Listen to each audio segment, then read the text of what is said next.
Ça, c'est toutes des doses qu'Hydro-Québec nous envoie à chaque seconde. Mais cumulé sur une année, ça fait beaucoup.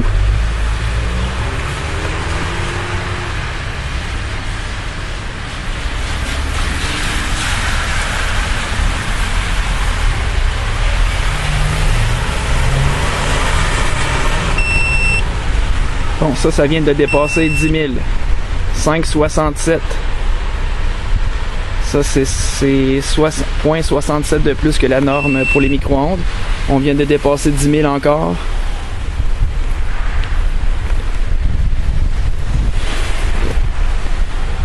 Quand on se met en connexion avec le métal réfléchit les micro-ondes. Donc on a une mesure plus élevée, mais plus réaliste. Parce que les organismes vivants, comme nous, ben, on contient de l'eau. Puis de l'eau, ça fait en sorte que ça attire les micro-ondes. Donc si je mets mon doigt au-dessus, ben, ma peau va réfléchir les micro-ondes. Ça va donner des mesures un peu plus élevées.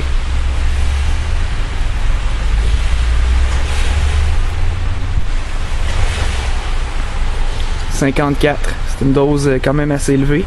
Quand on dépasse 0.10, 0.20, 0.30 maximum, là, on parle de fortes doses de radiation. Là.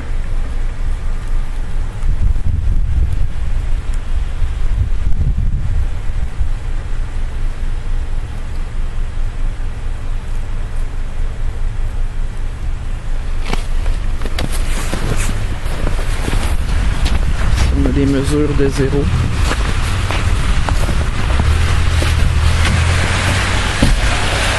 Ah! Beau petit compteur ici. Ici ça l'irradie en permanence.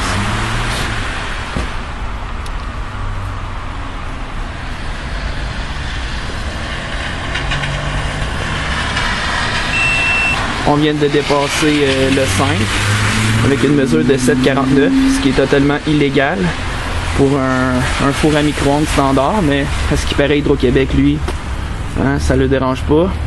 Ils peuvent nous empoisonner comme ça à longueur de journée.